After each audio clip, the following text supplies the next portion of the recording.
Welcome to the second in the series, White Hat series, pulling apart malware. Today we have a VBS file that's arrived via an email. So what we have first of all is an email that's arrived. It's got an attached document highlighted in big and bold. Obviously you want to click the link and download whatever's attached. So if we do click that link, down comes a order doc.vbs. A VBS file, very suspicious, you wouldn't run that, but many people do. If we were to follow that link, it's going off to onedrive.live.com. Everybody, of course, trusts OneDrive. It's a Microsoft product.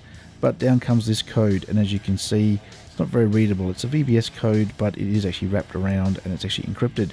It's made hard to read or obfuscated. If you have a look in there, there's parts you can understand, parts you can read, but we need to do something to this code to figure out where it's going and what it's doing. Put that into Notepad++ with word wrap on. It looks the same as what we just had, but still we can't read it.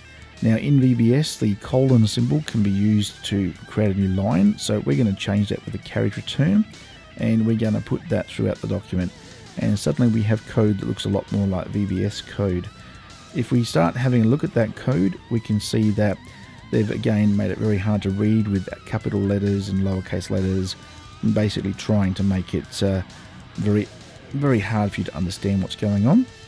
We know there's functions and procedures in there, but it's very hard to see. So what we're now going to do is turn it into proper case, and Notepad++ knows what to do, goes through and tries to make everything look as it should.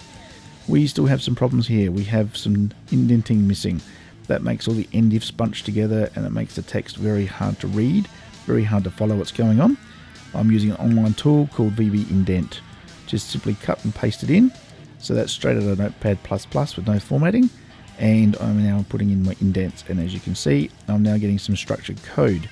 This is going to make it much easier to work out what's going on. Go back into, I've pasted this into a email so I can highlight and do things with it. To have a look at it, you can see the functions quite clearly now. You've got encrypting functions and decrypting functions. As you scroll down and you get down towards the bottom, you come to the actual runnable bit of code. And you can see in there, it's looking for what antivirus you've got to try and get around your antivirus.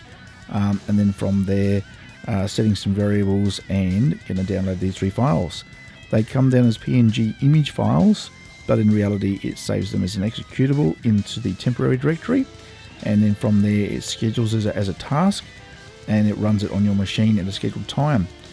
So Googling that PNG file, and we come up with one of the many sandboxes out there, the hybrid analysis. But just come to the same conclusion I've come to. It's a VBS file hiding as a doc file, and it downloads and dumps a file onto your machine and tries to run that.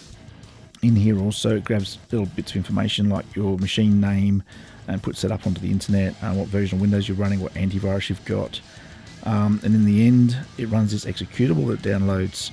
This tool is quite cool, shows you screenshots and things. It also shows you the full web URL that it tried to contact. And it tells you also what IP addresses in the United States it's trying to go to, and actually gives you an idea of what it's trying to do. So as we scroll down, we can see the strings that are in the executable, and we can see everything it's trying to do. Now this virus is already detected by antiviral companies. The PNG is no longer available for download from those sites, so it's quite safe for you to see this text. The idea is to see how they can hide in the code what's really going on. Now, if we were to go and have a look a bit more, probably have a look at more hits on Google, we'll be able to find out more information about what virus this was. So if we go off to one of the other free sandboxes, we can go there and do the same process again. I like this particular sandbox because it uses a flowchart tree system to show you what executable ran what other executable. Here it is here. So you can get a bit of an idea of what resources it used and how it did it. It uses the bits service, which has now been depreciated, thank goodness. Bits is no longer going to be used in Windows 10 going forward. It uses PowerShell instead.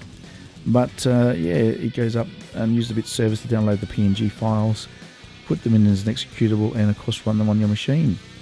So this is using obviously tricks to get you to download the VBS, bits service to pull down some PNG files, turns off your antivirus, runs the executable, and probably encrypts you. Thank you for joining me.